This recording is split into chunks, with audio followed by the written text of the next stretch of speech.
नमस्कार, प्रणाम। मैं गोपाल जी और आप देख रहे हैं बिहार जूम। अभी हम मिलाने आए हैं पर्यावरण एवं सहकारिता विभाग के मंत्री श्री प्रेम कुमार जी से, और चलिए जानते हैं इनसे कि युवाओं के लिए रोजगार के कितना अवसर है इनके विभाग में, और पोल्यूशन के कम करने के लिए क्या क्या उपाय किए जा रहे हैं। तो चलिए आइए। वाली है। तो सबसे पहले आपका बहुत बहुत स्वागत है सर। तो सर, आपके विभाग के अभी क्या क्या नई नई नई योजनाएं आने वाली फॉरेस्ट विभाग में हम लोग दोबारा मशीन बंद पड़े थे हैं जी। और यहाँ के जो आरा मशीन चलाने वाले संचालक जो थे सर्वोच्च न्यायालय में गए थे। माननीय न्यायालय का आदेश आया था। आदेश के 10 वर्षों तक कार्रवाई नहीं हुई। मैं जब सरकार हमारी जब यहाँ पर आई है, हमने 3 महीने के अंदर में सबका स्क्रूटनी करके अखबार में विज्ञापन डाल दिया जा करके है। ऐसे लगभग 27 से 25 लोग हैं जाकर लंबे समय से संघर्ष कर रहे थे, न्यायालय का दरवाजा खटखटा रहे थे, और अंत में से हम लोग के पास जब आया है, जो काम 10 साल में नहीं हुई है, हम लोगों ने मात्र 3 महीने उसको अंतिम रूप देने का काम किया है। और 1 महीने बाद जो स्क्रूटनी मतलब दावा आपत्ति पूरा हो जाएगा, और तब उसको हम लोग उनको लाइसेंस मतलब पुराने काम करेंगे। नंबर 1 दूसरा है कि बिहार में जलवायु परिवर्तन हो रहा है। जलवायु परिवर्तन निपटने के लिए हम लोगों ने पूरे राज्य में बड़े पैमाने पर पौधों का रोपण करने का निर्णय लिया था, और चालू वित्तीय वर्ष में 4,68,00,000 पौधे लगाने का लक्ष्य था। लगभग 90% पौधे लग गए जगह। और मैं समझता हूँ कि अक्टूबर के अंतिम सप्ताह तक दशहरा के बाद 100% जो हमारा टारगेट है पूरा हो जाएगा। जंगलों के अंदर, जंगल के बाहर के साथ साथ सड़क के किनारे नेशनल हाईवे हैं, स्टेट हाईवे हैं, पथ निर्माण की सड़कें जा करके हैं। तो साथ साथ मतलब हम लोगों ने तय किया है कि जो पहाड़ है, दक्षिण बिहार में जो पहाड़ हमारे हैं, नंगे पहाड़ जाकर उन पहाड़ों को हरा भरा करने के लिए हम लोगों ने भी सीड बॉल का इस्तेमाल किया है। यानी कि मिट्टी और गोबर मिलाकर बीज अंदर डालकर नीम का, पीपल का, बर का, पाकड़ का बीज डाल दिया है। उसको हम लोगों ने मैनुअल तरीके से पहाड़ पर फेंका है, और जहाँ नहीं पहुँच पा रहे थे हमारे मजदूर, वहाँ हम लोगों ने ड्रोन के माध्यम से गया जिले के डंजोनी पहाड़ पर हम लोगों ने 1,00,000 सीड बॉल का इस्तेमाल किया है। वहीं नालंदा में 25,000, नवादा में 25,000, औरंगाबाद में। तो इस तरह पहाड़ों को हरा भरा करने की हमारी योजना है। आगे हम लोग गार्लैंड टंच बनाने जा रहे हैं, पहाड़ों के पानी को रोक कर, ताकि पौधों को पानी मिल सके, वहाँ का मौसम बदल सके जाकर के। दक्षिण बिहार में लगातार सुखाड़ की स्थिति रहती है, वर्षा कम होती है। उससे निपटने के लिए बड़े पैमाने पहाड़ों पर हम लोग हरा भरा कर रहे हैं कि आने वाले समय में मौसम बदल सके, उसका समझ। अच्छा सर, देखा जा रहा है कि अभी आए दिन जो पॉल्यूशन का दर है वो बहुत तेजी से बढ़ रहा है। तो उसके लिए आपका क्या योजना है। सरकार के स्तर पर लगातार राज्य के आम लोगों को अपील किया जा रहा है, ध्वनि प्रदूषण हो, वायु प्रदूषण हो, जल प्रदूषण हो, उससे निपटने के लिए जो तरीके बताए गए हैं, उसका हर व्यक्ति इस्तेमाल यदि करेगा तो निश्चित तौर पर पॉल्यूशन मतलब कमेगा। और इसके जिला स्तर पर समिति बनी हुई है, जिला पदाधिकारी के दिशा में इसकी बैठक होती है, समीक्षा की जाती है, और प्रयास किया जा रहा है जाकर है कि पॉल्यूशन पॉल्यूशन जो न के बराबर हो, उसके लिए लगातार समीक्षा भी हम लोग कर रहे हैं। विभाग का जो गाइडलाइन जारी किया गया है, जनता से अपील भी कर रहे हैं, और आशा करते हैं आने वाले समय में बिहार की जनता के सहयोग से हम प्रदूषण पर नियंत्रण करने का कार्य करें। जैसा कि देखा जा रहा है सर, आप भी बताएं कि 90% पौधों का रोपण हो चुका है, मगर पौधे लगाने जाने के बाद सूख जाते हैं। तो उसके लिए कोई कमेटी गठित है। उसके लिए हम लोग संपोषण रखते हैं। 3 साल का संपोषण की व्यवस्था है। पौधे को 3 साल देखभाल करते हैं। हमारे जो वहाँ पर मजदूर होते हैं, उनको एक राशि दी जाती है, देख रेख करने के लिए मजदूर दिया जाता है, और उनकी जिम्मेदारी 3 साल तक पौधे को बचा कर रखना है। 3 साल पौधा खड़ा हो जाता है, और यदि बाई देवे 4% पौधे मर भी गए किसी कारण से, उस अवस्था बदला जाता है, रिप्लेस करते हैं हम लोग यहाँ जाकर।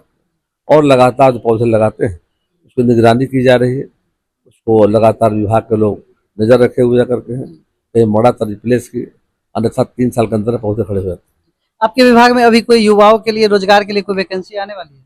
अभी हम लोग बड़े पैमाने पर जो करने जा रहे हैं कि वनों के क्षेत्र में, जो वन हमारे हैं, तो वन में जो मतलब जा करके आपका जो सेंचुरी एरिया है, जहाँ वहाँ का एक सामान भी लेना कानून के खिलाफ है। वनों के बाहर जो जंगल है, महुआ है, वहाँ पर आपका चिरौंजी है, मुनगा है, करते जा करके है।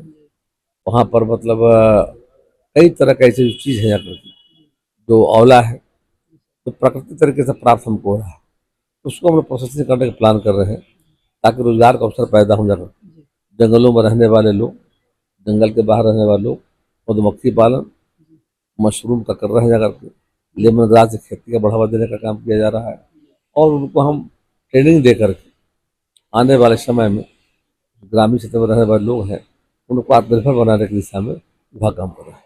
अच्छा सर, सहकारिता विभाग की क्या क्या योजनाएं हैं? सहकारिता की भी तो बड़ी योजना जा करके है कि राज्य को धान की अधिक प्राप्ति जाकर पिछले वित्तीय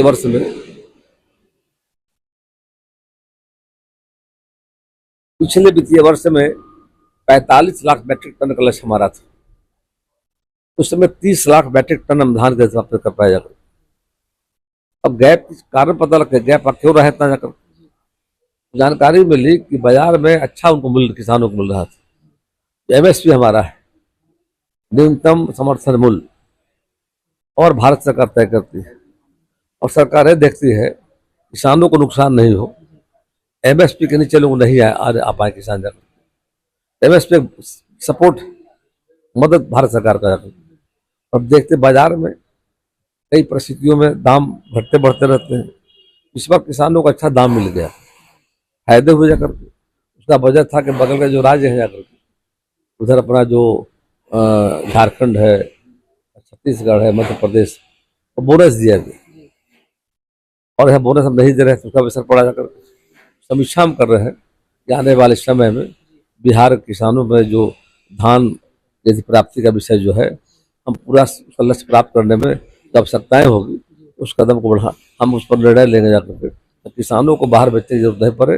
हमारा लक्ष्य है, हम लक्ष्य में 100% प्राप्त। अच्छा, जैसा कि देखा जाता है किसानों की चर्चा जब चल रही है, तो किसानों को जो खाद मिलता है तो पैक्स के माध्यम से नहीं मिल पाता है, काला बाजारी के माध्यम से ज्यादा मिलता है, तो इसके लिए क्या? हमारा प्रयास, प्रधानमंत्री जी का प्रयास है, माननीय प्रधानमंत्री जी ने किसान समृद्धि केंद्र खोला जाकर, और उस केंद्र पर एक ही छत के नीचे खाद, बीज, दवा, सारी सुविधा उपलब्ध हो रही है।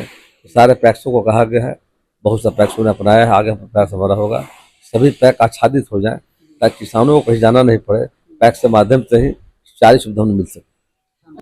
जैसे पैक्स अध्यक्ष बन जाते हैं तो बनते तो है जनता के वोट से, किसानों के वोट से, लेकिन जो उनके पक्ष में किसान है उनका काम वो करते हैं निरंतर, जो उनके पक्ष में किसान नहीं है। विभाग में हेल्पलाइन है, और ब्लॉक स्तर पर पदाधिकारी हमारे हैं, और सहकारिता पदाधिकारी ब्लॉक में है, जिला सहकारिता पदाधिकारी हैं, मुख्यालय पर भी जाकर के है, और साथ ही साथ मतलब वहाँ पर हेल्पलाइन है, शिकायत होती है, जो हेल्पलाइन पर शिकायत दर्ज कराते हैं उसका हम लोग निदान कराते हैं। तो निदान तुरंत हो जाता है सर? बिल्कुल, जब शिकायत आती है प्रयास होता 24 घंटे के अंदर उसका समाधान। सर, सहकारिता और पर्यावरण संरक्षण में आर्थिक विकास को बढ़ावा देने के लिए क्या योजना है? देखिए उसमें काफ़ी स्कोप है जाकर के, और पैक्सों को हम मल्टीपर्पज बनाने जा रहे हैं। पैक्स के माध्यम से जन औषधि केंद्र हम खोल रहे हैं, किसानों को, मजदूरों को, गांव में रहने वाले लोगों को सस्ती दवाएं मिले जाकर के, उससे रोजगार का अवसर पैदा होगा जाकर के।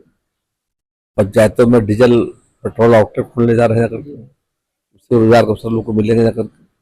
और जिले के पैक्स के अंदर में जाकर के हम एक और करने जा रहे हैं, सहकारी बैंक हमारा है, उसका विस्तार करने जा रहे हैं, और विस्तार करके हम हर पैक्स जोड़ेंगे बैंक के साथ, जो जमा भी हो, डिपोजिट भी हो, ऋण भी लोगों को दे जाकर के। तो मछली पालन, बकरी पालन, मुर्गी पालन, गाय पालन, आवास बनाने के लिए ऋण, गाड़ी के ऋण, ये सुविधा मुहैया कराएंगे पैक्स के माध्यम से। और डिपॉजिट भी लेंगे और भारत सरकार की योजनाएं जो चल रही जा करके है उसको हम लागू कराएंगे। जनधन योजना हमारा जा करके है और कई वेलफेयर की स्कीम है जा करके, साथ ही साथ मैं देख रहा हूँ कि उसमें इंश्योरेंस की स्कीम जा करके है।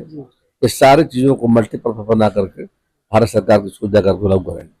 बहुत बहुत धन्यवाद सर।